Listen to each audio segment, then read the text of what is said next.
President Trump says he will no longer support legislative efforts to protect so-called dreamers from deportation.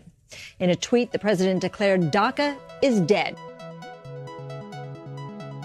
Declaring DACA dead is also a full reversal for Mr. Trump, who said this in February 2017.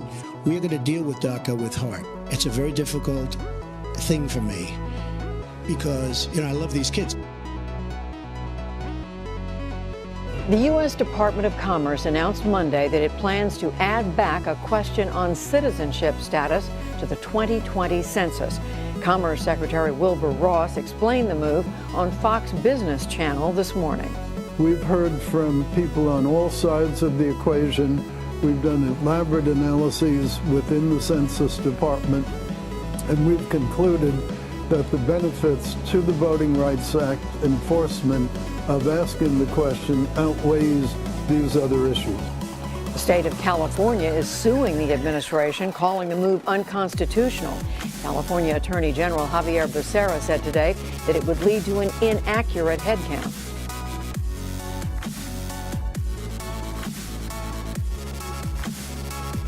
You're listening to The Devil's Advocate, where we talk about news and current events. I'm your host, Brandon Condict. And I'm also your host, Mitchell Hernandez. Our goal at The Devil's Advocate is to provoke thought by introducing viewpoints and information that isn't readily available in the mainstream media. It's in truth a conversation where an independent liberal, like myself, and an independent conservative, like myself, can share different viewpoints without the typical disdain for one another we see all too often in politics. So with that, let's get started. As President Donald Trump gets more aggressive with calls for Congress to act on immigration, a caravan of more than 1,200 Central Americans is making its way through Mexico towards the U.S. border.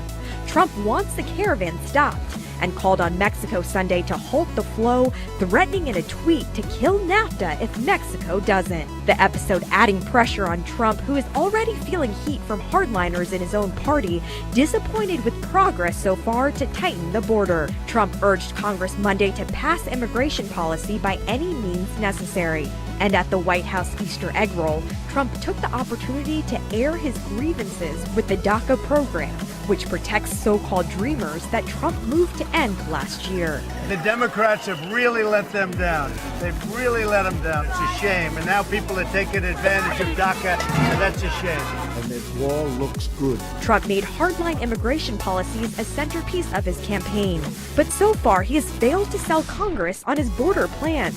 So a giant wall from the Pacific to the Gulf remains unfunded for now.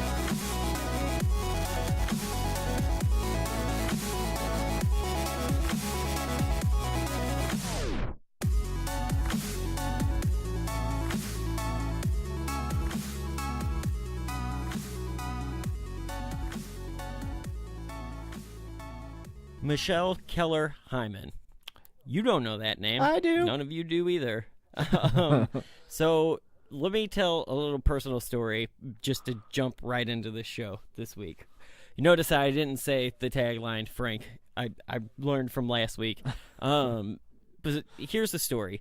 So, Mitch, a while ago, you and I had a conversation. It was way back in like the first probably 5 episodes of the show. I don't know which one offhand. Okay. But we had a conversation about friendships and politics, right? Right. And how they're impossible. And how the political environment has gotten so volatile that like it's hard to maintain friendships sometimes for some people. Some people are really dumb. Well, here's a personal story that I have that happened to me recently. So Michelle was a friend of mine on Facebook. No longer, not by my choice, but here's what happened. You messed up, son. No, so the gun conversation we've been going back and forth with us on this show. We've been talking about this now for, off and on throughout the entirety of the show, but more recently, especially with the whole Parkland thing and the March Against Our Lives and all of this stuff. So there's a lot of things happening on social media, a lot of misinformation, a lot of opinion about, the kids or gun control or whatever.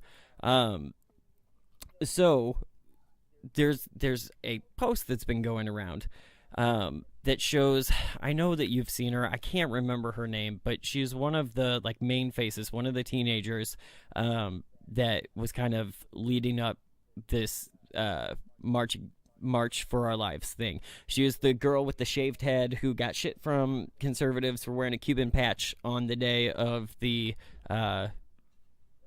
Cuban flag on her jacket the day of the march. Anyway, so at some point she did a photo shoot for I think it was Teen Vogue magazine or some shit like that, in which she is in front of a green screen and she is ripping up a gun target, and with the hashtag never again. That's not what I saw. Right. Well, so you probably have seen the post floating around that shows her. Somebody has edited the image, and it is no longer a gun shooting target. It is the Constitution. Right. And so obviously that riles a certain group of voters up, as it probably, you expect that. But friends of mine have posted that as well on Facebook. So I took the time to point out that, hey, just so you know, this is not real. This is a doctored image. Right. So this conversation that you guys have been having, it's not real. That's cool, right? But you should know this isn't real. So I posted that comment with a link to the story about, look, here's what it really was, and on Michelle's post. And I thought that my Facebook fucked up. Sometimes my mobile, connectivity isn't the greatest, and the comment didn't show up. I posted it, but it wasn't there. And I was like, I thought I saw it a second ago, but maybe something fucked up. Okay, whatever. So I was busy, I was doing stuff. Later on, that people were commenting on it. I was getting notifications. I did comment, but it wasn't showing up. So I posted it again.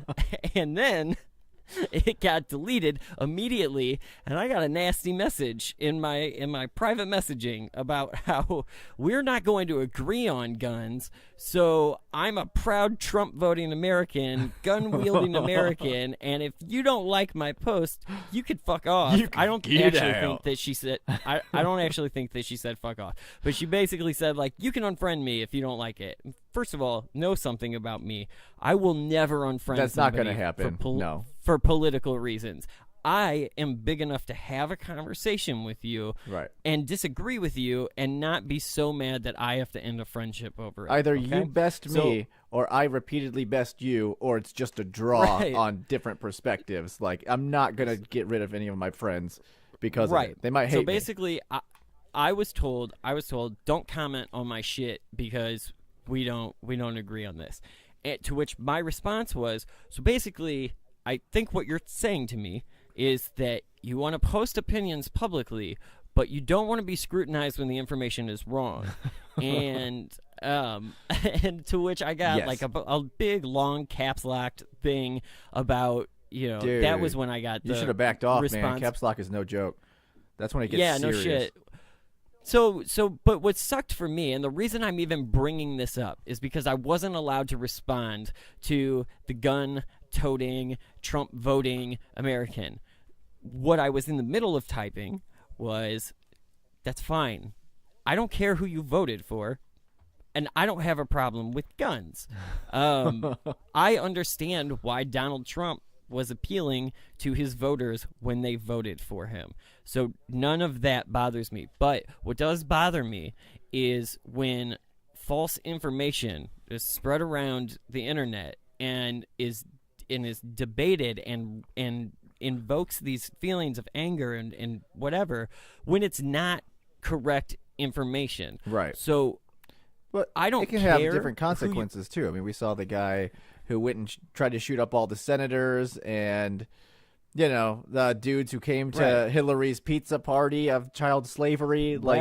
Don't be riling up people's hatred because some people aren't as stable as you and they fucking go apeshit and try to kill people. Absolutely. So what was hilarious, though, was while I was typing that response, I was blocked and removed from her Facebook friends list. Showed you. So I wasn't allowed to respond. And I was like, well, fuck that. I have a podcast. Don't piss me off. You know what you need to do now? So... You need to bust out the pen and paper, and you need to write her a letter. And use a freedom stamp. Yeah. No, my thought though was, and my only reason for bringing it up is because I think it's a good example of a conversation that you and I have had on the show, and that the three of us have had tons of times, about just how volatile it is. We shouldn't be willing to throw away friendships over disagreements. That wasn't even a disagreement to me. That was a misunderstanding. Right.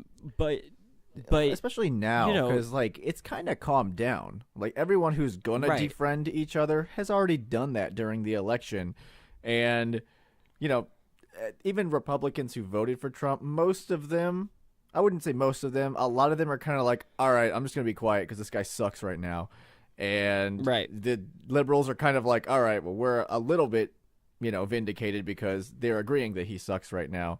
I've seen it calm down a bit, but there are those people who are just kind of clinging to it and saying like, no, everything and is just terrible. I don't know. To me, this whole idea of, because I felt like in the heat of that exchange, what basically I was told at the end of it more by action than conversation was, look, you can agree with me or you can shut the fuck up. And that's not really a healthy mindset to be in, whether, it's me and a friend on Facebook, or whether it's me and just a random person I don't know, or whether it's anybody for anything. That's not a healthy mindset to be in. That, it's an echo chamber is what it is. Right. Now, for people who care and want to know, Donald Trump is still high in the approval rating for him. He's still at 42%. So regardless of how shitty he's been, or at least how shitty I think, and we all three have basically been agreeing with the past couple of weeks, he's still got a higher approval rating than he normally has. So just something to think about. Yeah, that's fine. I mean, but again, something also to think about. He won't run against Hillary Clinton again. They're already trying to. They're trying to. I've already seen a bunch of those ads that have come out for the midterm. And it's like Hillary Clinton. It's like, I thought she lost. No. Let's get out of here. Let's get out of here with that. That's ridiculous.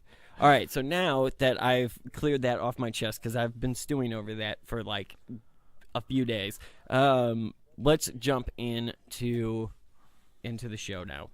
We've got kind of a big list of stories here. We'll see how many of them we can get through. We'll start out with immigration, because immigration has been on the TV screens and radio and talked about over the radio waves for the last couple of weeks. Donald Trump is waking up daily now and tweeting about immigration, which is always welcome. No, wrong. So let's see. We've got three here. Let's start with his most recent tweet that DACA is dead. DACA is dead. DACA is dead. That's just the way it is. The Democrats did miss an opportunity. Well, not entirely, because I think right now they have time. If I remember correctly, one of the judges extended it. So like that deadline that we were all talking about in March or whatever, it wasn't real. I think it's extended to like September or something. So like it's dead in the sense that he's saying, I'm not going to make a deal on this anymore. You missed your opportunity because you're not doing what I want you to do. But it's, as far as I know, it is still alive. They can still make a deal. It's not past its deadline. So unless I'm wrong, correct me if I'm wrong. But I don't know. That's how I understand Frank, do you have an article? Yeah, it does not actually mention anything about that. It just talks about the fact that Trump ended DACA last September, gave Congress a deadline until March 5th, which came and passed without anything happening. They failed to find a resolution, and they're not accepting any additional applications at this time. Yeah, that is true. Yeah. So, I mean, I can't imagine it's dead for forever. Like, we'll eventually have to do something with it, I'm sure. Yeah, we all know they what will. it's going to And be. It's going to be build the fucking wall, get the DACA. That's the deal. It's not going to change. What's hilarious about it is, like, he's already turned down 3 proposals for that exact thing. Yeah, So, but not really. Like, every single one of them came with, broad stipulations and restrictions. You and think not the next really one won't? giving him what he wants to do. It's like, here's a year's worth of funding, and chain migration stays, and we get everything we want. It's like, it's not really a deal. Do you think the next one won't come with the same stipulation? No, of course it will. Because again, they're just neither. I think Donald Trump means well in this area, but I don't think the Democrats can live with themselves for the wall being built. And I think that they're willing to just not let DACA happen in order to, as long as that wall's not built, they see that as a bigger victory. And they can just blame Trump for not passing DACA because he is the one who's effectively not doing it. So right. And I think they will probably be successful at blaming him for that. Now, because as now a he said it, Latino, I will tell you, that shit don't fly. The Latino community is like, dude, we see you. You're not fooling us. Like, your Democrats are the ones that aren't helping. And I'm hearing a lot of Mexicans that I know and talk to saying the same thing, going like, hey, guys, it's cool to sit on your hands, but help. So yeah. But again, the simple fact of the matter is, I said it last week, and I've said it to you multiple times. Like, you can only take that 9 Democrats are holding this up argument so far. You can, because it's kind of what's happening. Appeal to them, win them. That's what Congress is. Fucking compromise. Come on, we all and get them. Okay, so you've got Obama, how many members? Just appeal to the Tea Party, here? Obama. Why didn't you just appeal to them? Come on, you're better than that, Obama. Come on. No, everyone knows that it's bullshit, and they're just stonewalling everyone. That we all know that's what's actually happening. So that doesn't fly too far with me. What? How many did they want originally? Like 1.7 million or something? That was the deal. They originally wanted 800,000. But what did it? It went up to 3 million, didn't it? At some point in the negotiating, I think at some point it was suggested. I think with the deal that was floated was 1.7 million. Yeah, that's what I thought it was. Give them that. There we go. Yeah. Democrats on board. They're not, though, because then they say, oh, but what about 3 million? Yeah. And then it turns to I shit, hear you. So, again, that's just kind of, that's where we're at. So is DACA dead? Yeah, I think so. Because, again, I don't think Democrats are going to do it. And we can't do it unless Democrats well, let me rephrase that. Again, I don't think Democrats are going to accept the wall. I think Donald Trump can live with accepting DACA recipients and extending that. He can live with that. Democrats can't live with the wall. That's just too big for them. And I just think it's going to deteriorate. The other problem we have with Trump is that he doesn't know where he stands on the wall. Like, one minute he's mad that he's not getting funding for the wall, and the next minute he's tweeting that the wall is being built, even though it's just like repairing like 2 miles in California.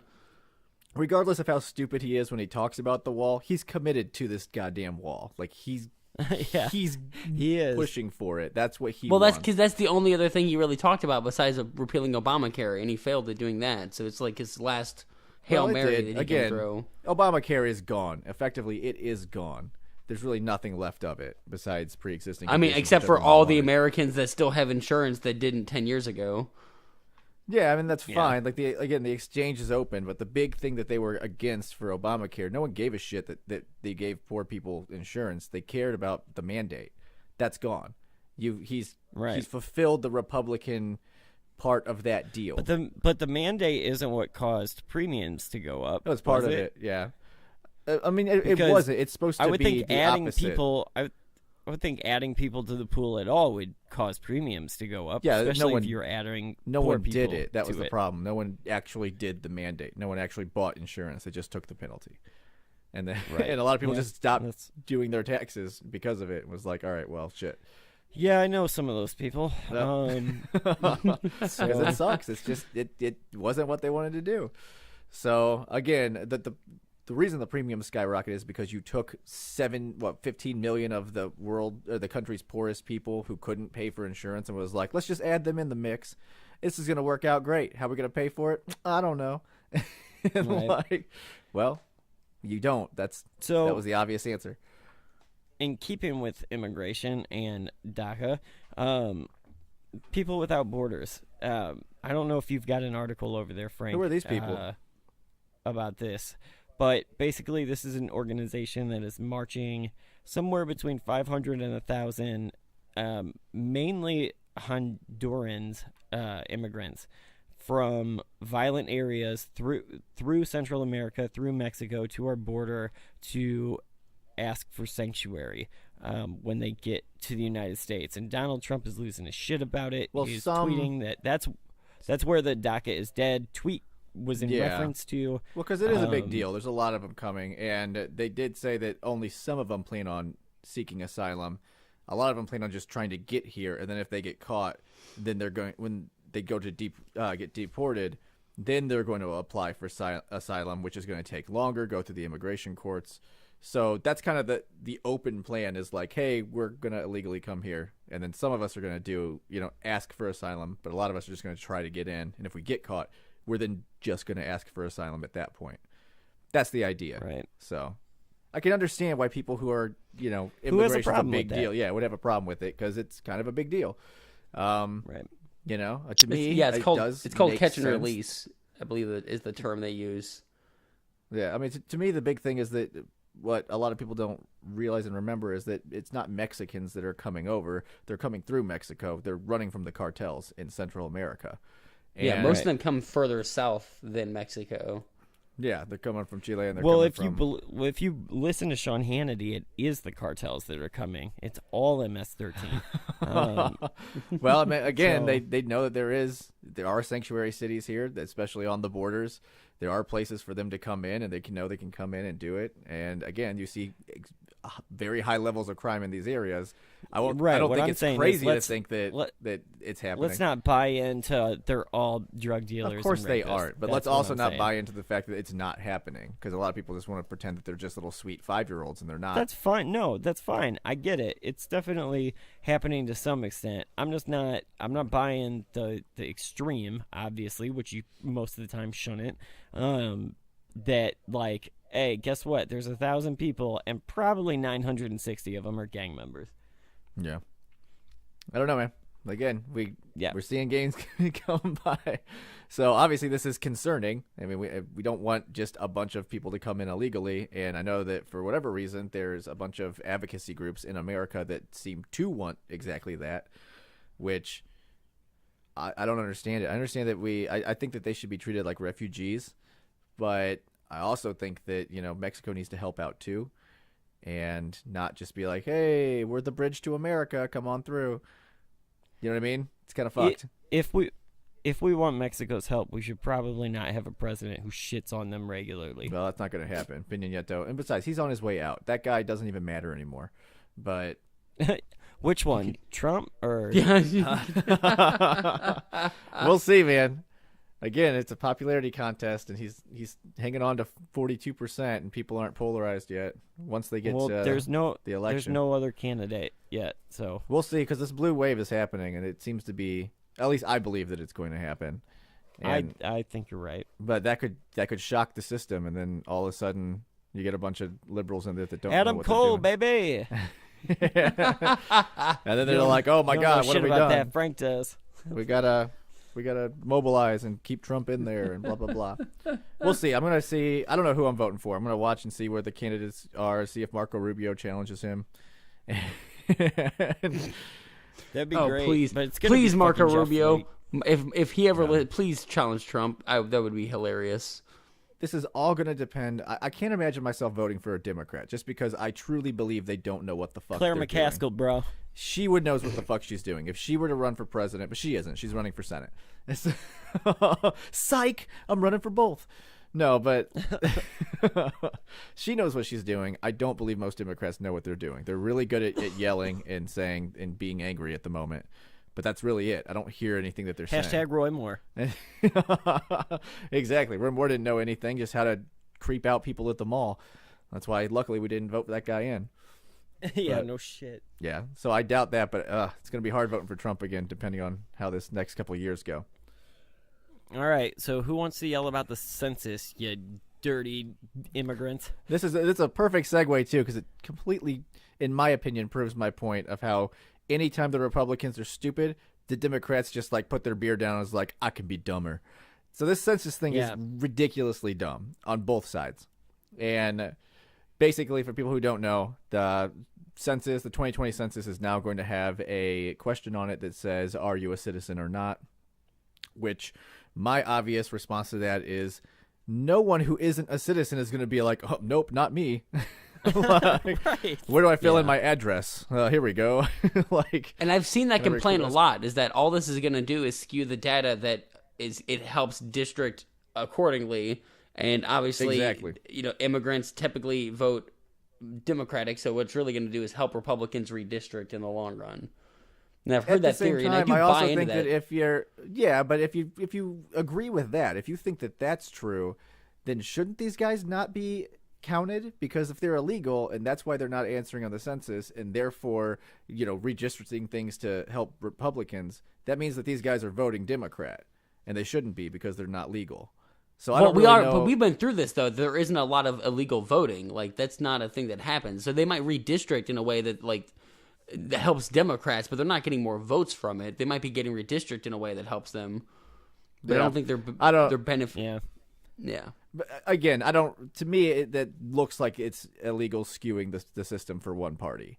And I don't like that. I mean, gerrymandering in general, the redrawing wait of a minute. districts. Your party is the party of gerrymandering. Oh, shut the fuck up! Well, both parties do it. They just, they just call. I know, but I also know who's benefiting from it right now. So, Republicans had a good run for 10 years or something like that. Yeah, the last decade has really been them. It happens every 10 years. Every census, we redraw the maps based on population movement. Yeah, and that's essentially what they're hoping for. The Irish guy that ran for Democrat against Patty McGregor. What the fuck? I'm going to take this fucking Hillary out. You should do the whole podcast with that accent, please. I can't remember this guy's name, but he ran against her. He got pretty far, and then he just was like, all right, I'm dropping out. He was like the third to last besides Bernie. But yeah, he came out and he was like, yeah, I have to call my own party out. I made these redistricting, I helped redistrict this, and I did it to help the Democrats, and it's not fair. So kudos to him for doing that. And again, gerrymandering is something that it's basically putting your foot over the line in a race. Everyone does it. It doesn't matter who you are. There's some people who are doing it. But regardless, I don't like the fact that the whole point of the census is you stepped over the line. You stepped over the line. Fuck. Mark it an 8, Smokey. The whole point of the census is to get accurate information. I think this will deter getting accurate information. So I think it's stupid. However, I think it's equally, and I guess more stupid, the Democrats in California were like, hold on a second, if you're trying to ask people a completely legal question, we're gonna say it's illegal. And they started jumping up and down and screaming that asking people if they're a citizen on the fucking census is illegal and harassment and all this. I'm like, you guys are really fucking stupid. You really it was struck harassment. down.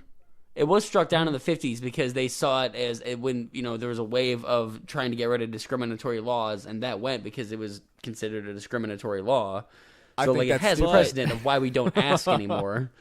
To me, isn't that the same as every single medical or legal document that's ever asked me what my race is? Right. That's discriminatory. Hey, you can only come in here if you have a membership. That's discriminatory. Let's get rid of that. Right. Plus, again, it all comes down to it's stupid. Because stupid. whether you ask the question or not, no one's gonna say no. Yeah. The problem I have with the Democrats no? right now is that they're all up in, and I can't remember the guy's name. He's some California Democrat who is all up in arms, and all the other guys were up in arms. They're like, we're gonna fight this tooth and nail. And I'm like, dude. When did it seems like the Democrats just all got together and they're like, all right, guys, we're going to do some reverse psychology on the constituents here. Anything that's legal, we're going to say is illegal and we hate it. And anything that's actually illegal, we're going to fight tooth and nail for it. And it makes no fucking sense. and it's just like the party's platform at the moment, especially. It's kind of how Republicans are screaming about fake news when the news is backed up by science. It's just maddening. No touche. Both sides do fake news and they love it. Watch MSNBC. Both of them do, and both of them do gerrymander. And both of them do this. I don't know, man. The only person I see spreading fake news right now is Michelle.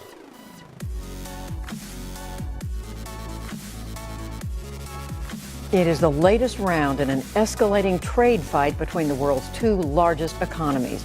China counterpunched today with new tariffs against U.S. products. The move fueled fears of disrupting trade that totals $650 billion a year. Fox News confirming the U.S. has given notice to 60 Russian diplomats at the embassy and the UN, and they have 1 week to pack up and leave the country. Administration also ordering the closure of the Russian consulate in Seattle. A rare recess for TV host Laura Ingraham. I'll be off next week for Easter break with my kids. The Fox News anchor announced last night she's taking a vacation just a day after apologizing for her online battle with Parkland shooting survivor David Hogg. I don't accept her apology, and I don't think it was sincere. More than a dozen sponsors dropped her, including Nestle and Hulu, after she tweeted this week that the 17-year-old was rejected by 4 colleges and whines about it. It was just really frustrating. It hurts to be rejected from college, obviously. Ingram supporters have started the hashtag #IStandWithLaura. And today, Fox News released a statement calling Ingram's absence a pre-scheduled spring vacation. How could you have voted for him, Roseanne? He talked about jobs, Jackie. He said he'd shake things up. I mean, this might come as a complete shock to you, but we almost lost our house the way things are going. Have you looked at the news? Because now things are worse. Not on the real news. Oh, please! Roseanne 2.0, the big reboot with a mega rating success this week. ABC is poised to renew the classic 90s sitcom.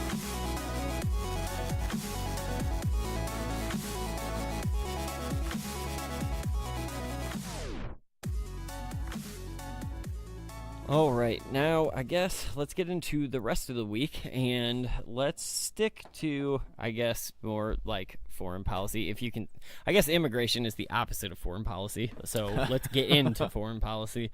So we had talked a couple of weeks ago about how China had, or how we had put tariffs on some Chinese goods. Steel and aluminum.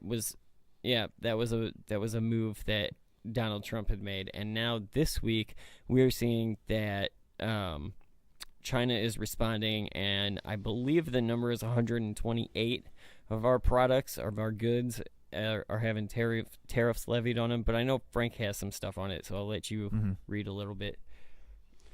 Yeah, that was pretty much it. So China increased tariffs by up to 25% on 128 U.S. products. You are correct. Everything from frozen pork to wine, certified fruits, nuts.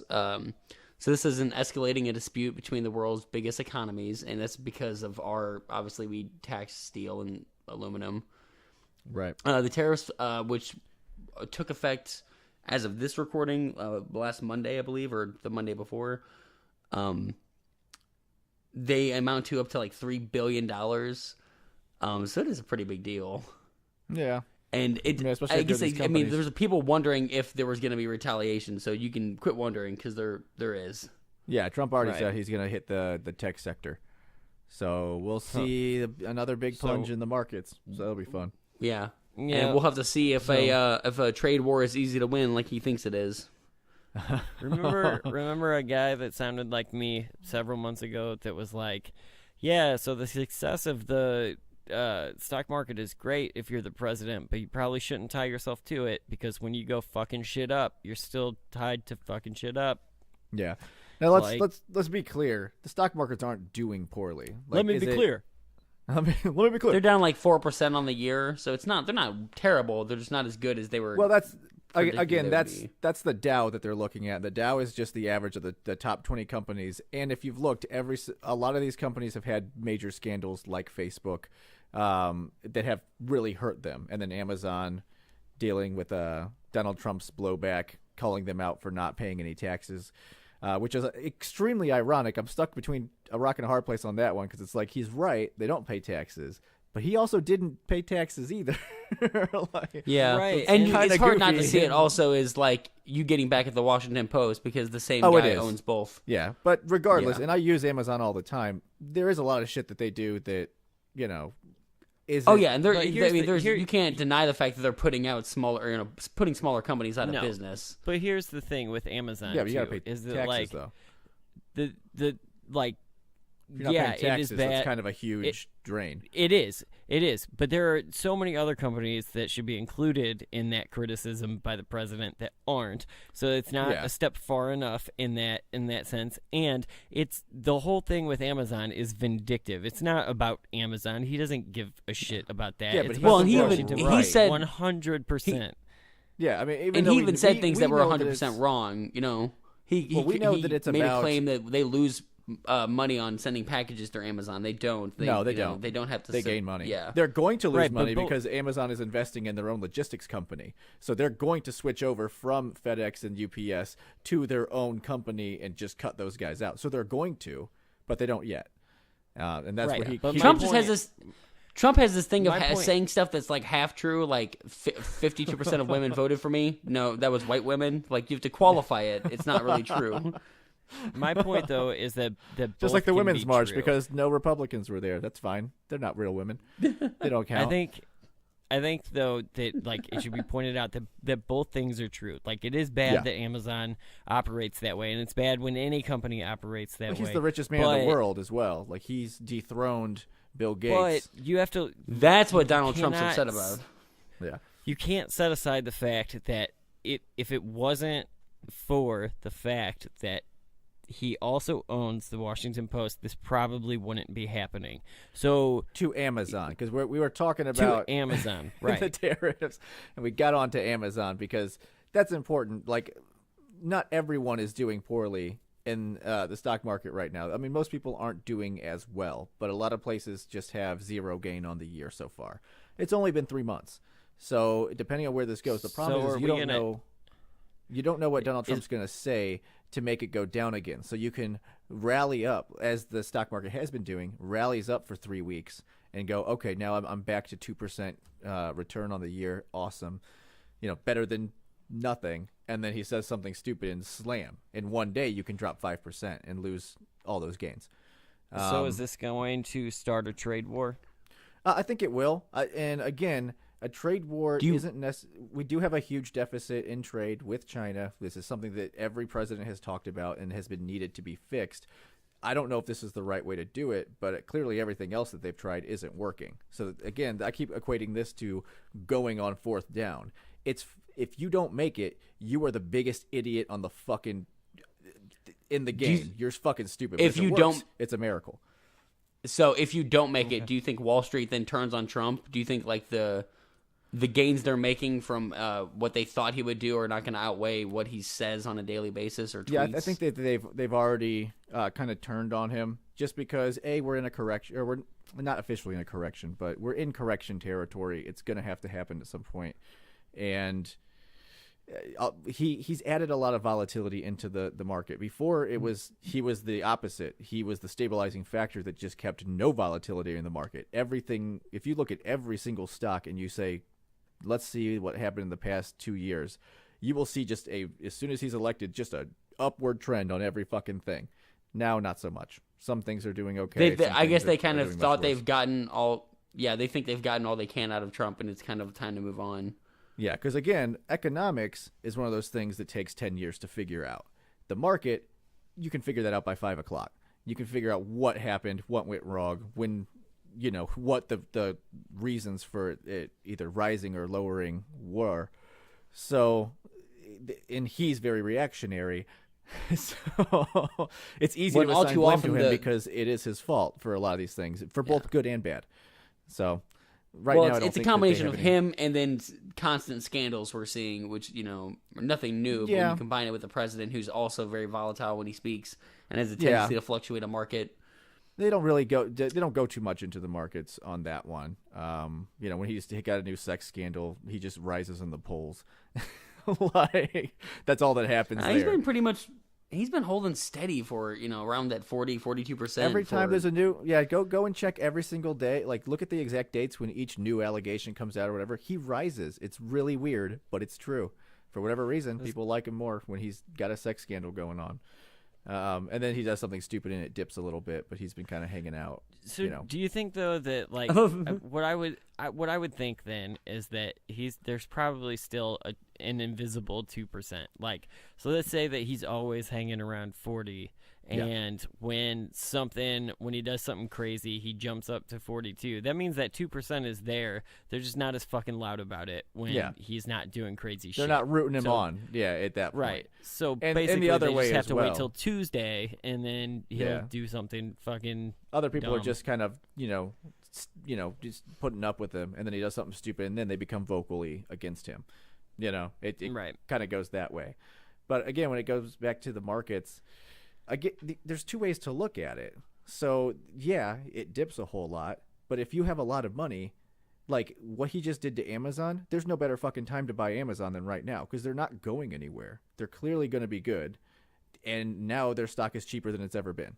I mean, one stock is like what, $1,000 to fucking buy?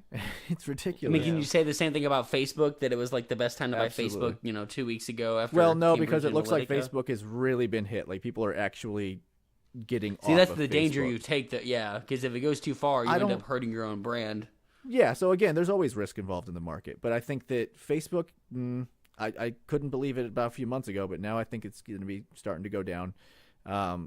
Amazon, I don't see it. They've got too much invested. They've got all these cities just begging, throwing tax breaks at them to try to get that second headquarters in them. They're narrowing it down to like 50 cities, which is crazy.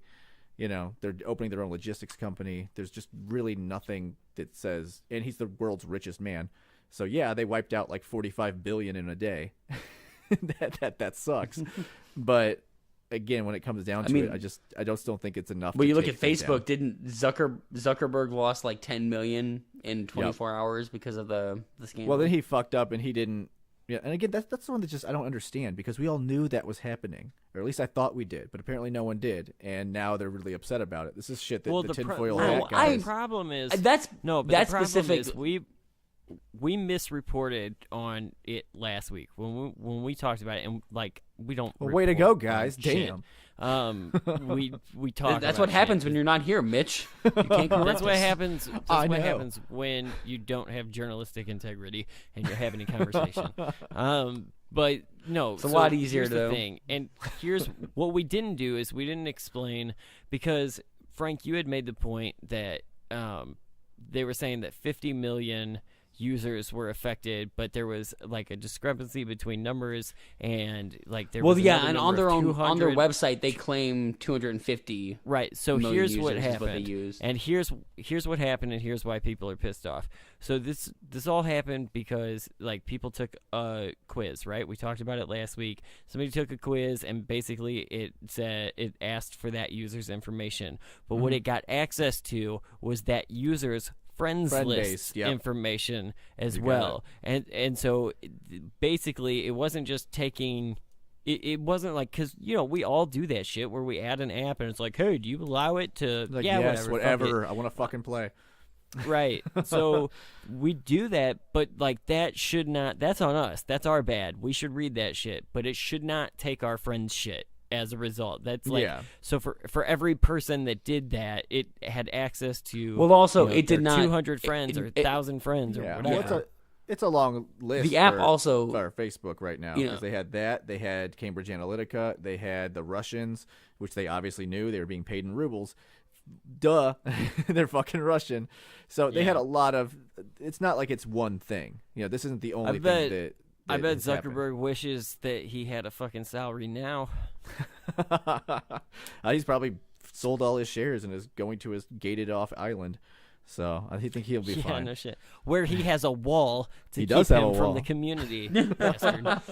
And the people there, the locals, don't like his wall. He doesn't seem to care too much. So he makes them pay for it. But that's why you see the Dow going down so much. It's all of these companies, one shape or another, have had problems with it. Let's take it back to China and what China's doing. And again, I do believe that we can win the trade war because we're the biggest consumer market. China's the biggest production market. So we need each other. And it hasn't been fair. If we can find a way, I wouldn't think that tariffs is the way to go, but we'll see. This is the tech. We're very tech heavy. Yeah, if we can win it, but who pays in the short term? Because wouldn't that be consumers in America who? Yeah, no, not really. Because consumers are going to feel that too, and especially Go ahead. Go ahead. Yeah. I was going to say, they're touting the fact that Americans have more money because of this tax plan they enacted, but isn't that going to be kind of like counterintuitive? Then Americans have to pay more for each individual item, for fruit, for nuts, for vegetables. Again, the problem with Americans having more money now than ever is that we're not making anything. So all that money was going to China anyway. So if you put tariffs on it and it dissuades us from buying Chinese products, it might actually help American-made companies more than you. You see what I'm saying? I can see how that works. I mean, it's not a sure thing. It's still going to cost more, and that's the bottom line. So it will cost more, but it's by how much? If it's just marginally more expensive for a high-end electronic product that already is expensive, so people with disposable incomes are the one buying it, and now the American product has become cheaper, then it'll end up helping us in that particular instance. But what's the aggregate? We don't know. Right. So again, we don't really know how it's going to play out. We know a few things. We know that China's the biggest production market. We know that America's the biggest consumer market. We need each other, and that they are heavily they have the upper hand in this thing. So is this going to work? I don't know. I have no fucking clue. If it does, it's great. If it doesn't, you look fucking stupid. and we'll just have to see. And that's where it is. And in the How meantime, long do you think before we would know? Yeah. In the meantime, the markets are going to suffer. But don't freak out. Again, it depends on what your plans are. If you're in the market, buy gold. Might be. Yeah. Gold's doing just fine. It's been going up. I think it's up 1.7%. I checked earlier. But Glenn Beck is like a prophet, Well, it went down not that too long ago also. But again, it depends on what you're, are you day trading? Are you actually trading? Are you just riding it out? Because, that if you have a big blended fund, you're going to be okay, because you got your hands and everything. And the things go up and down. It's no big deal. So again, unless you are a massive, broker who's managing a shit ton of people's shit, then you don't have a lot to worry about unless you're one of these companies that Donald Trump doesn't like. So stop having a shitty newspaper and putting fake news out. Washington Post, it's your fault. Yeah, right. Oh, man. But that's that. We'll see. Right. That was my I agree with general. You. Yeah. Sorry, I want to commend you, Brandon. I want to commend you, Brandon.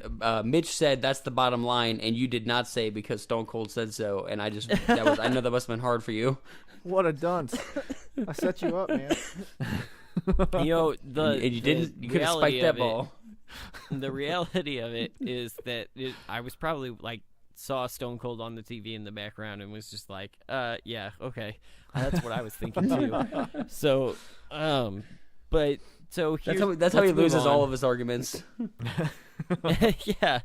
Let's move on now to another, I guess, foreign policy story here. And one that we had touched on before when we had talked about the Russian, I guess, poisoning, spy or whatever poisoning. Was it British informants or something like that? It was for the British government. It was London. A Russian spy. That's what it was. Yeah, he was the double and left and went to double London. agent. Right. So as a result of that, I don't remember exactly how many countries expelled 24 diplomats. How many? 24 and counting. I gotcha.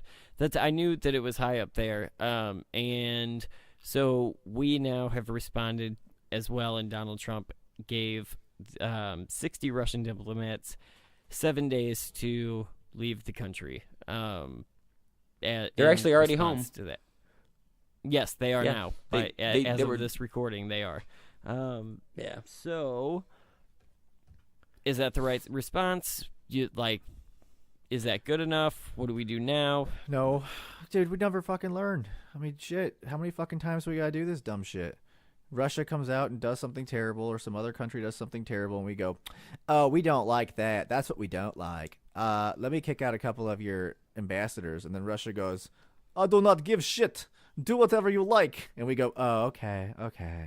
And nothing changes. Literally nothing changes. And it's just really fucking stupid. So, I don't know. Nothing's going to... But what do we do? What is the proper response for them continually to poison people? War! No, not war. but I have a question. What is it good for? What is it good for? Well, the enemy dies. That's one thing that happens. That was a John Bolton response, right? War. My mustache feeds on blood. Oh man, fumbled that up. I gotta turn the wrestling off. Right. Oh man. No, but I'm just saying that, I'm not saying go to war. I'm just saying that whenever people are poisoning people in your country and you're just like, well, you can't come to my party. Yeah, no one gives a shit. Who fucking cares? It's not going to do anything. And no, I agree with you. Let's use sanctions. Those work every time. Yeah, okay. He also after we kicked out the diplomats, then I don't know, maybe my timeline's wrong. I don't know if the phone call with Trump's Putin phone call happened. Yeah, before that or was after the diplomats were. Go ahead. Oh yeah. He phone called Putin to congratulate him, and then he kicked everyone out. So it was the phone call was first, right? But was it that phone call where the congratulatory phone call, was that the one where they had talked about having a meeting at the White House? Do not congratulate. Yes, yeah, the one that they told him do not congratulate was written on the paper, and he congratulated Putin anyway. Yeah. What was the title of the memo? Do not congratulate Putin. He looked at that and was like, fuck your memo. Hold my beer. Hold my Diet Coke. That didn't bother me one bit, and I thought it was dumb how everyone was freaking out about that, because it's like, everyone does that. Again, they're still No, I think it's ally. more just I think it's more just another example of Trump not listening to the people who are advising him, and at that point, them throwing up their hands and being like, "Why are we doing I honestly this?" would not have either. I wouldn't if they were like, "Don't do it." I'd be like, "Whatever, dude, I'm doing it." I don't think that Obama would have congratulated him while you're really saying because he everybody did. Does it? I don't think he did. He probably just stayed quiet. Pretty sure he did because he definitely did. So, yeah, 2000. What was it? 2014. You're making stuff up. Give me something. Not. Pull it right now while we're live. No, that's common knowledge. Everyone knows that he did, and they were immediately drawing parallels. And they're like, "Well, he didn't just poison someone and whatnot." It's like, yeah, I know, I get it, but it's not like he hasn't been poisoning people. It's not like Obama was like, "Well, this is the first time I'm hearing of this." Obama's clean, dude. Obama's clean. No, like this has been his MO for a while. Like he does this to people in Russia, so. I don't know what to tell you. He definitely did. So Donald Trump also had made a statement while we're talking about Russia about he had told Putin, I guess, that if he wants an arm race, I don't know, an arms race, not an arm race. Those are two different things. How do you race an arm? That's arm wrestling, I think. So yeah, he had basically said to him that like if you want an arms race, we'll win it. What is that? Just so Trump much winning? Is that Trump just being Trump in the moment, and he'll change his mind in 30 seconds? And of course it is. It's like when he calls out people on stage with him and is like, "Yeah, but remember that time you were a dick? I remember," and then just like continues praising the guy as he awkwardly smiles. That's just Trump doing his thing. Like I don't think it means anything. I mean, but is it dangerous when he's saying that to the leader of a rival nation? No, nothing's gonna happen. Just isn't. Yeah, probably not. Just like they say, everything is dangerous. Everything is like no one actually wants to go. I don't know, but I mean, wasn't your whole theory that like all this blows up into like North Korea and China and Russia like just joining up? That's something. Whenever Trump wasn't in office, no one wants to go to war with Trump in office because he'll just fucking nuke you. Like, no questions asked. He'll just do it. And like Obama was like, oh, don't cross that line there. Oh fuck, I gotta draw another line. So again, shit. You don't do shit whenever fucking. That's like North Korea. You don't fuck with him because dude's fucking crazy. Trump's kind of crazy. He'll just nuke you. So I don't think. Do you think, just to jump back to China for 1 second, because you said North Korea, do you think that the Chinese meeting with Kim Jong-un, was that a way to undercut Trump's future meeting, or? No, I don't think so. I just think that that's what they've been doing this whole time. I mean, China's been helped this 75% of their economy. Of North Korea's economy, trade partner. So it's not like they haven't been doing this. They're just doing it in open now. Yeah. That's my take. Yeah, I tend to kind of agree with you. I still, as far as Trump's future meeting with Kim Jong-un, I'm not super excited about that. That doesn't make me comfortable when you get two crazy guys in a room together. You were the fucking now if the crazy like Brandon, would it get you 15 or something? You were like, we just need to bring them to the table. Like, we just need to have bring them with adults, not with Donald Trump. Like, well, he's the best you got right now. Right. So I don't know that I fucking want it. That's what I'm saying. That's like the truest I've thought about statement my I've previous heard. statement. I'm just gonna nope. All right. Change it. We'll switch paces here. The end of the show is very, very female friendly. So before we get into that, we should go into the segment that I am calling Mitch Hates Women. And what the fuck? Yeah. So I know that you were in the break just talking all kinds of shit about how you hate women superheroes and they're not. How can they even be superheroes? They don't have penises. I think that's what you said. Was that it? So, or are you slandering again? Yeah, fucking slanderer. That was me actually slandering you. My previous story was true. So right. So go ahead and tell us why you hate women. Well, this is where this whole conversation came from. People who know me know that I'm a massive comic book nerd. That's my shit. And they also know that, he took a week off for Comic-Con. Yeah, I did. And I got to meet Nichelle Nichols, and it was awesome. That's Star Trek, but still, I'm getting off topic. I did buy the photo shoot with Stan Lee, but he got pneumonia and couldn't make it. I was very sad. But big thing for me is Jessica Jones. I'm a big Jessica Jones fan, and moreover, I'm a big Kristen Ritter fan. I think she's awesome. I even bought her book. She came out with a new book called Bonfire. It's fucking really good. Read that thing super quick. Really awesome. I fucking hate Jessica Jones season 2, and it sucks. There's a lot of reasons why I don't like it. The story was lacking. David Tennant was not in this season, and anyone who's a fan of David Tennant knows the charisma and the actor, just the way that the presence he brings is really important. But they were really bolstering this season up by saying, like, this is women power, this is female power, and more importantly, this is the first time it's been directed by all women. Every episode was directed by a woman, and now it's going to be better. And it fucking wasn't.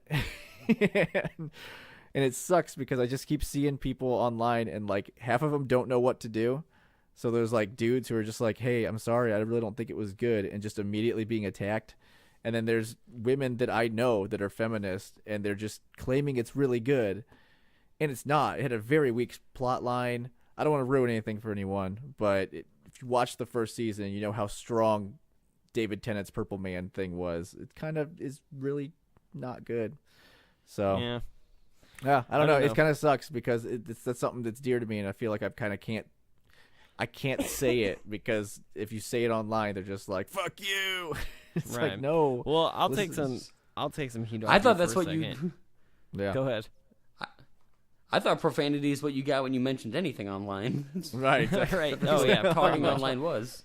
Right. Yeah, no. or you just get blocked. But Right. I'll take some heat off you for a second because now I can't go down the same road. It's not the same type of for the same reasons or whatever. But I I loved Gotham in the beginning. So while we're sticking to the superhero show, series, whatever topic, like I loved Gotham in the beginning. I thought that it was a great idea, right? You watched it longer than I did. I did, and like because I was into the whole. It had a lot of comic book, potential. And I kind of accepted its flaws as, okay, this is somebody else's take on Batman, and this is more a story about the villains and whatever. Yeah, it's but just on Earth 34 or something, so it doesn't matter. It's a different take. Yeah, but as the show went on, like I can't watch it anymore. And what sucks is like the actor that plays like the Jerome character, who's the Joker, like the show writers can't make up their fucking minds ever, and that's a big problem I have with the show. Is I feel like they try to adapt too much to what their fans are saying online, and then they fuck up the story. So, but then the problem then too is like you never had a vision. You're just winging this shit. Yeah. So stop winging this shit. And that sucks. It's funny you brought that up though, because I literally like an hour and a half ago saw a preview, and it was very Joker heavy, Jerome heavy. But come on, he's the Joker, and it like I was watching it and going like, oh fuck, if he's the main focus for the season, which is what it looked like it was, I'm gonna fucking watch this shit. I mean, I'm like, he was really good in that little 2-minute trailer. Dude, he's the best. Like, I actually like. He's got like a Heath Ledger voice that he's doing now, and it fucking works. Here's where everybody forgets about Mitch's hatred of women and just focuses on the fact that like I think he is better than Heath Ledger as the Joker. Like, I really do. I haven't seen enough. Heath Ledger was pretty fucking spot on for me. I think he's as good. My favorite Joker has always been Mark Hamill's in like adaptation of the Joker. He's very campy. And this to me is like a mix between the way that this character does the Joker.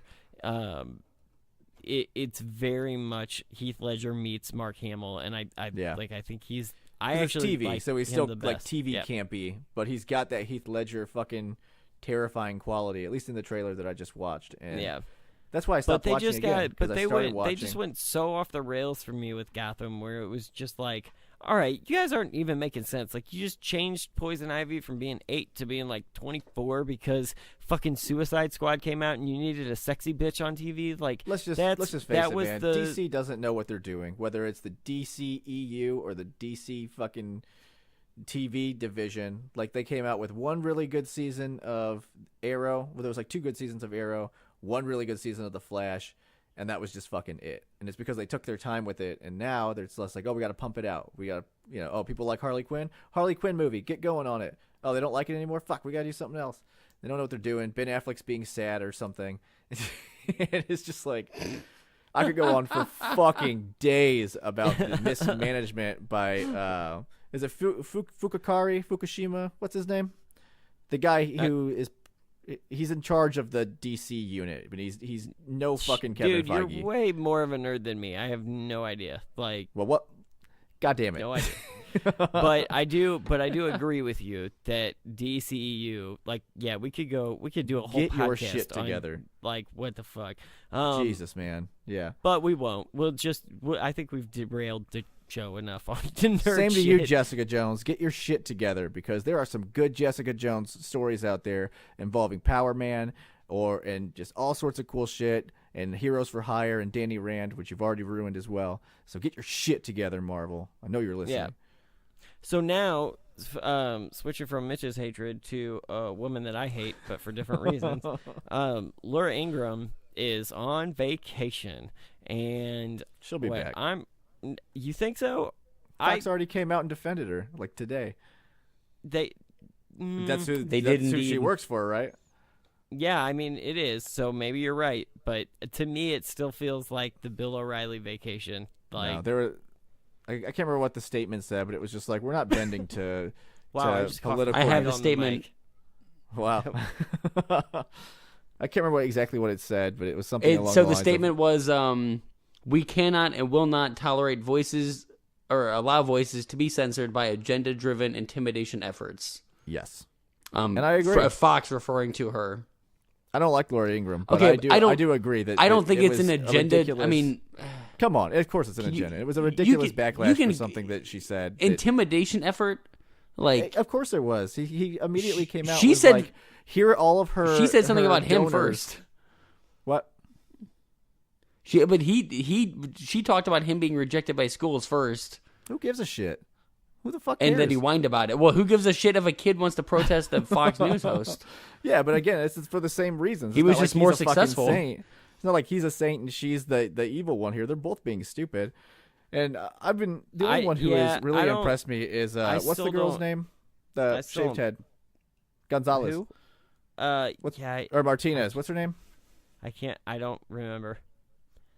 I can't remember either. But she's the only one that's impressed me with this whole. Like I've watched the Hogmeister, Mr. Hogg, whatever his name is. This is who we're talking about Hogg. now. David Hogg, yeah. And the dude he isn't eloquent. He's saying dumb shit. Like he came out and said that anyone who supported the NRA is like basically a murderer. And it was like, yeah, well, this is why people don't like you. Don't say dumb shit. I get it, but I think that she. You could claim that same thing about Trump, though. What? I think she's like, incredibly petty just saying dumb shit. for her attack on him, which I think we can all agree on. But I think that I don't reach so far as to intimidation. Like he did what anybody what our would generation do. does. It's just like go fucking take out their sponsors. Right. If you like them. Well, and again, this is something that I don't like because we've seen this with Adpocalypse. But this is it's capitalism, baby. Like it is capitalism. Yeah, it's up to the companies to decide if they want to be affiliated with her. Yeah, it's entirely fair play. But again, I don't like the holier than thou aspect to it, where it's like, no, you can't disagree with me. You can't say anything about me because then I'm going to come over to your sponsors and say, we're going to just say that you're horrible people if you don't. And of course, sponsors are supposed to be market friendly, and they're going to say, oh, well, shit, we'll just drop this person. And, they react quickly. So, again, I don't like it because I think it's a dirty tactic. Now, it doesn't make what she did any better, but also he's out calling everyone murderers. Everyone's fucking stupid. So Well, I don't like how I don't disagree with you. You can't call the Hogmeister an asshat, even though he's acting like an asshat. And you can't. Apparently, you have to just hate Laura Ingraham, even though she didn't do anything that was that bad. She just made fun of a kid. She made fun of a kid. That sucks. But she did make fun of. She a made kid fun of a who school just, shooting had victim his for not friends getting into killed, college. Yeah, that sucks. But again, they are on the public stage now, so everything is fair game. If Yeah, you're gonna but come out and dude, call people let's murderers, but let's remember what put him there. Again, I get it, but that doesn't make it off limits. That's a ridiculous mindset to me. It's fine. It's not off limits, but it is petty, and if it is petty, absolutely. And if it causes advertisers to go, yeah, I'd rather not be affiliated with some petty chick who just says ridiculous shit and takes shots at kids because she's dumb and she doesn't like what their argument is, then that's capitalism. Like that's free market. I totally agree. I just don't like how it's painted as Mr. Hogmeister is the guy, and you can't say anything against him. I think you're being offensive at this point. I love that you refer to him as the Hogmeister. I don't even care. Oh my God. Yeah. I'm sorry, I don't care.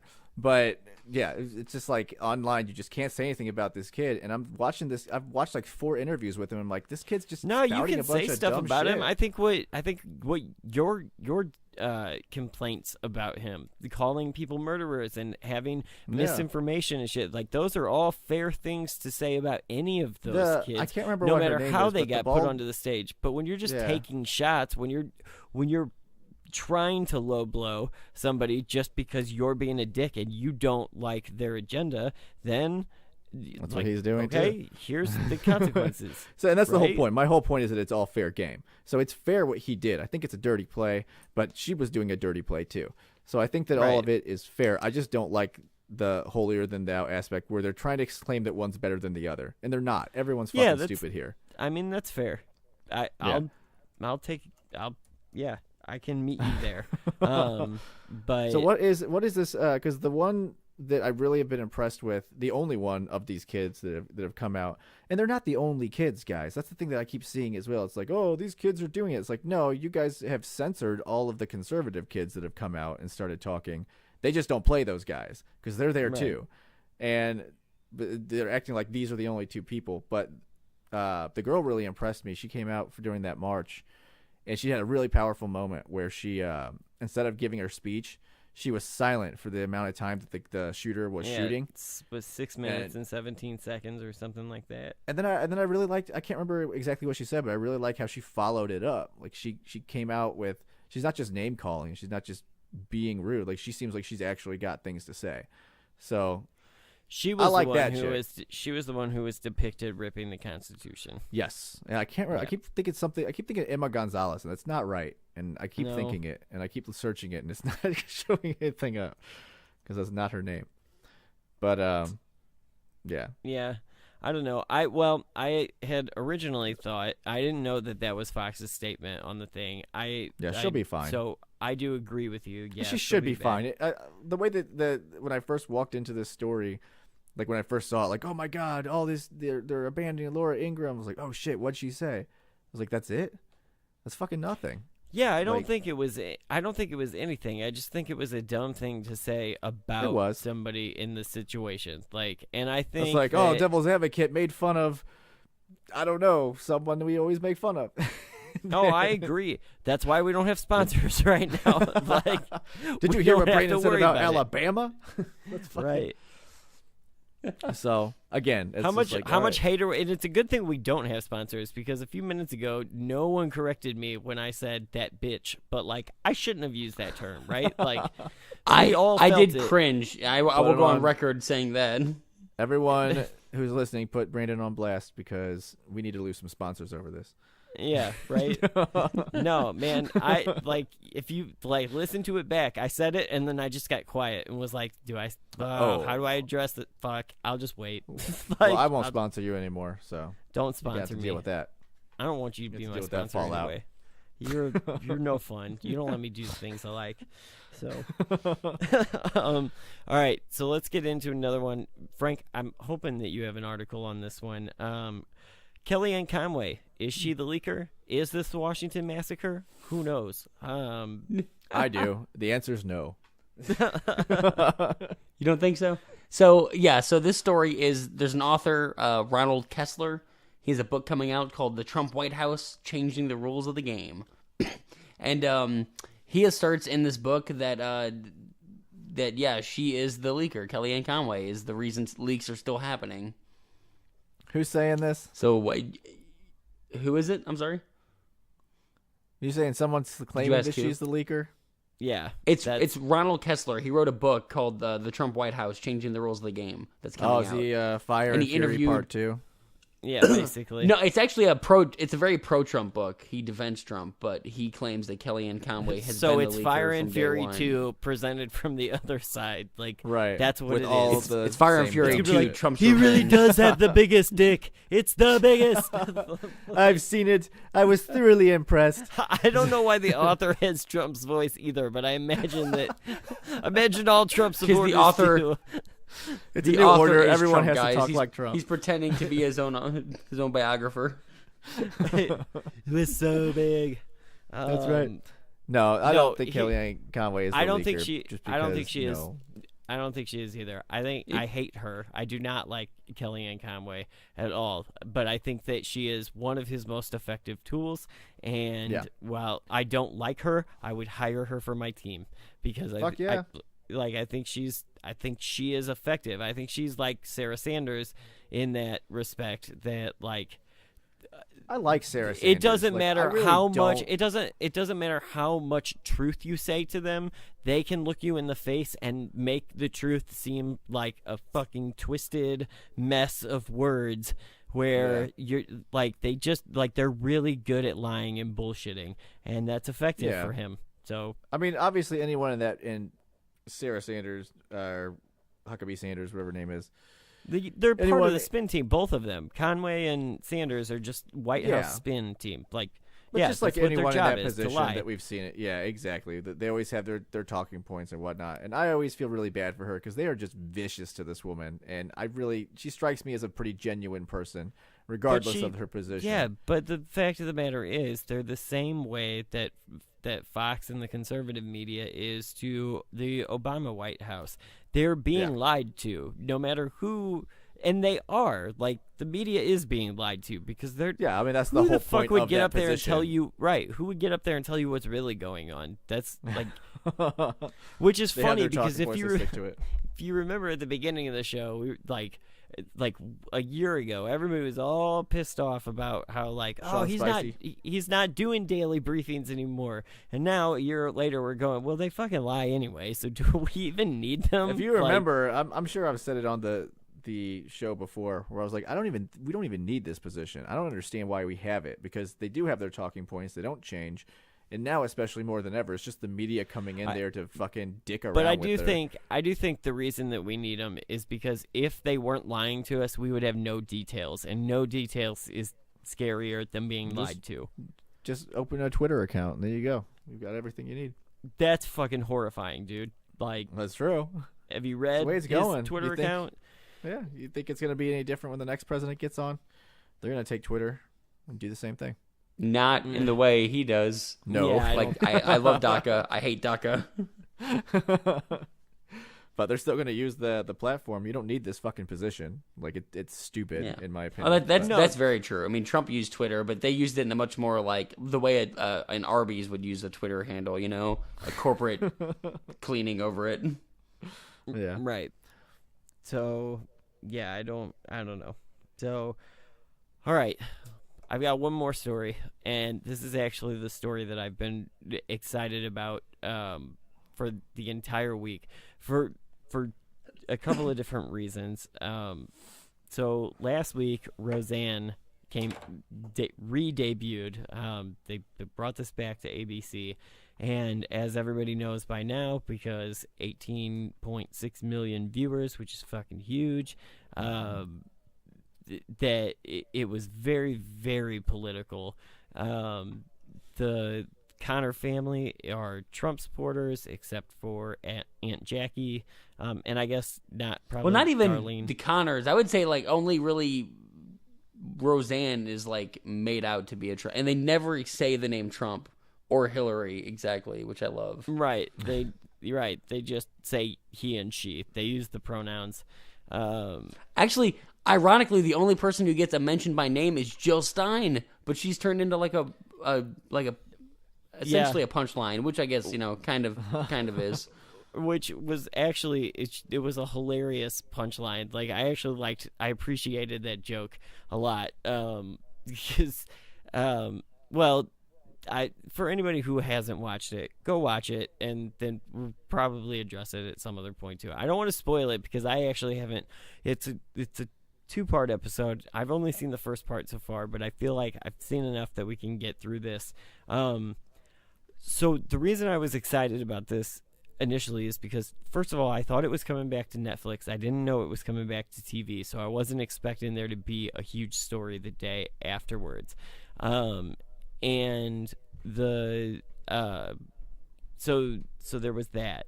And then I've said many times the majority of the way that I consume the news is through conservative media, conservative radio. So when I woke up Tuesday morning and drove to work, Republicans were losing their shit. This is a show about us, for us, and this is the greatest thing ever, and stick it to liberal Hollywood and all this crazy shit. And I laughed initially because the clips they were playing, to me, made Roseanne sound dumb as shit. And I was like, I don't think they get it. Like, I don't think they know that she's a punchline. But then I heard the clips that they were playing of Aunt Jackie, the uber Hillary Clinton liberal, and she is also very much a punchline. And I actually think that they did a very good job on this show. I was expecting I never was really a huge Roseanne fan. But I was expecting I've never really watched much. To not think that it was very funny. I was expecting to think that that like, okay, whatever, and I was actually kind of expecting to be annoyed by how political it was, and I was none of the above. I actually thought that the jokes were funny. I was a little bit. What's that? I thought they tried to. I thought I was a little annoyed. I thought they tried to have their cake and eat it too a little bit with the They tried to make it too like in the moment. Like it's all about the election. It's all about like they have a son who's serving in Syria. One of their grandkids is not transgender, but I think they went during the election. They tried to cram in everything that's topical into one story. And while I think it's interesting, I just think it or one episode rather. Yeah, I would not after I the just election. Think it was it's a during little the too election. much. No, it's after the election. It's now. Basically, it's a year after the election, so roughly now. Basically, the story is that like it's present time, but because of the election, because Roseanne and Jackie disagree on candidates, they haven't talked for a year. So this episode is the first time that that they are meeting back up because Darlene has moved back home and she's invited her over and whatever. And so, they do run through a bunch of shit. And I will accept that criticism because I kind of felt that way too, where I was like, man, they're really getting everything in. Like, I'd like to see it now. I never planned on watching it, but I do say, cause I look at a lot of MSNBC cause that's just like my main go-to if I want to see what the liberals are doing. Lame. And well, they're pretty fucking liberal. So they were just like, as you might expect, just in complete meltdown mode over this show. And, the articles from BuzzFeed and MSNBC were all like, fuck this, fuck anyone who likes it. The comment section was filled with a ton of people who were like, I really liked this, and I'm about as liberal as it fucking gets. Yeah, I don't understand. I don't understand the hate for it. Like, I was expecting... Like I said, I went into this kind of with like a shit-eating grin, expecting it to be a spoof of the people who actually liked it, and it's not. It's a spoof of both extremes. It's a spoof. I believe it was BuzzFeed that claimed it was normalizing Trump's Nazism. It's like, that might be a wow, fucking guys. step too far. Yeah, I think that was BuzzFeed. I'd have to double check there. But keep in mind that the only character in the show that's pro-Trump is Roseanne, and she's the character that is most often says things that are foolish. So, right. Like, I don't know about that. I'm pretty sure everyone on that show says dumb shit. I mean, it's a sitcom. I mean, they do, but she's the most says brash. dumb She's shit. the least like. She's the one that says. Besides Darlene, maybe she's the one that says the most. Like plain in your face. Think, though, don't care about sparing feelings. I do think it's funny for the Republicans that I heard on Fox Radio, at least in St. Louis, that were like, this is a show for us, about us. It was like, you do realize, though, that Roseanne has always been like the white trash family on TV. I don't know that I want to like attach myself to that. Right. Did you guys see the controversy with Roseanne tweeting? It's always Twitter, man. Well, Trump said something like, your ratings were so good. And she was like, yeah. Well, no, that happened. But then Roseanne came out and said, President Trump has freed so many children held in bondage to pimps all over this world, hundreds each month. He has broken up traffic rings in high places everywhere. And we do know quite a few of those prisoners. Know what she's talking about. Well, come on, we all watched it. She got that Egyptian woman out. Trump. There was been at least like 4 or 5 of those people that he's gotten out of other countries, North Korea. You don't remember those? Yeah. Okay. Is that something that he's done like with a gun and like John McClaning? Like, doesn't every president get hostages out? Well, they didn't. Did we do that with Iranians? Like Obama was trying to get this Egyptian woman out. She's the one that stands out in my head, but I know there's been Here's others. the thing. I do remember those things, but I'm not buying that Roseanne remembers those things. So I still think something's up. Because no one's as smart as Brandon. Roseanne definitely doesn't know as much as Brandon. I just don't think Roseanne is. But no, actually I do. I think that they were actually genius for this. Maybe. We'll see. It was one episode, so we could see the rating. The ratings aren't going to stay at 18.6 every fucking week. We know that. No, everyone was just curious because BuzzFeed and MSNBC were freaking out so much. Right. But this could be something good for like the. Yeah, I don't think it's as volatile as it was before. Like I said, I do think that everyone's calmed down. The world hasn't ended. We are in a pretty good economic spot. This is a good opportunity. This is a good opportunity to. It's gonna pick back up. What's that? It's gonna pick back up though when we get towards midterms or if Mueller does something big. Like, that's fine. We're in the eye of a storm here. But I actually think that this show, if every episode, here's what I took from it. I was able to laugh at the person being depicted as the Trump supporter who I don't identify with, but I was also able to laugh at the super extreme Aunt Jackie, who is like the extreme side of the side that I more identify with, the liberal side. So I think that this might be a good experiment to where we can all sit down and laugh at ourselves. Like, it's good to laugh at the other side, but it's also good to know that your side is fucking ridiculous too, and it's okay to laugh at it. And if that's the experiment, then that's genius, and there might be a niche for that. Yeah, and I hope so, because again, that has been my biggest criticism of the everyone knows my criticism of the Republican Party, that they were playing the holier than thou card for way too fucking long.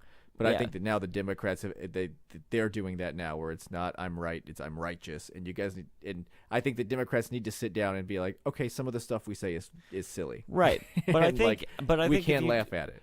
And I think that's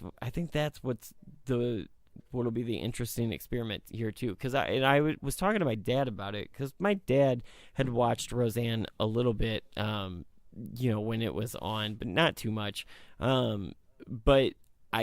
So he had watched this too, and we were talking about it. I said, this could be this could be an interesting thing, because, we watch shows. There are a lot of shows where politics are talked about, and politics is the punchline. But the difference here between Roseanne and Saturday Night Live is Trump supporters watching Saturday Night Live feel like, or are made to feel like, the punchline. At least with watching Roseanne, everybody's the punchline, and that is a huge difference, because Saturday Night Live I can't watch, because it's just like, I'm not stupid and you're pretending that I'm stupid, and it's not funny for me. Like, it's not fun to sit down and watch it, because, as you said, I'm going to be the punchline of every joke. Right. Everything is going to end in Republicans are fucking stupid. Keep in mind, then, that when you go into this, when you do watch this, that you're still going to be the punchline, but you're not, because you're not that guy. You're not the guy who's like, oh, shit, we have kids, and I don't know where my gun is. That's not you. I'm sure the difference between that and Saturday Night Live is, Saturday Night Live comes out and is like, I'm just a Trump supporter because I'm dumb as fuck. Right. And with this, it's like, hey, this character is this character. Right. So bit of a difference there. I also thought, too, kudos to them for, how they handled, because if you remember, John Goodman dies at the end of the last one. And, so they reference that, and then they reference, the book or whatever that Roseanne was writing. And so, I don't know. I thought they did some clever things. I do agree. I thought he's not dead. He's not dead. But they write that off. What the fuck, man? Because he did die. Shut up, Mitch. So, anyway. Anybody else? It's not canon. Anybody else have anything to add? Go watch it if you haven't. I haven't watched it, but I will. I'll check it out. I do recommend it. I think that it is an interesting thing, and I do hope that they don't try to throw that much shit into I do have one episode. more thing to say about it, just because there's a picture of Roseanne as Hitler that everybody's Hitler. That is no, it's totally real though, and I'm not joking when I say that. There's nothing to that. It actually is a picture of her dressed up as Hitler, cooking Jewish cookies and putting them in the oven. But what the fuck? Yeah, and they were just all my liberal friends were just passing it around. They're like, look at this. Oh my God. And then everyone in the comments was like, no, this is a Jewish satire magazine. She's fucking Jewish. She's just making a joke. It's still not okay. And they're like, no, I mean, it was a joke. And it's literally a Jewish magazine. So, but it is real. Yeah, I don't know. I thought that was funny though, because that was the level of meltdown that BuzzFeed and MSNBC were having. They were Frank, Nazis. We need to find that, and that needs to be the image. I will send it to you as soon as we're off this thing, because it's hilarious. Because without people will go into this show thinking that we hate Roseanne. So I actually thought that this was good. So definitely check it out if you haven't, and hopefully it stays good, because I would like to see it be something that both sides can it's still political, but it's something that I would hope that people can sit down at dinner and be like, all right, like, this is fun. So, anyway. All right, well, I think that's enough for this week. So remember to follow us on Facebook and Twitter at TDAP 2017. Shows are available weekly on iTunes, Google Play, and wherever podcasts are found. Remember to like, subscribe, share, and review on iTunes. That would be awesome. We very much appreciate those. And, don't piss me off or I'll make your name the first fucking sentence of the goddamn episode. That's what we learned today, right? So, with that, here it is, your alternative fact of the week. Thanks. There's plenty of negative items in the book and juicy tidbits in the book. For example, Hope Hicks is the #1 leaker, and she... Hope Hicks or Kellyanne Conway? I'm sorry, Kellyanne. Yeah, Kellyanne Conway.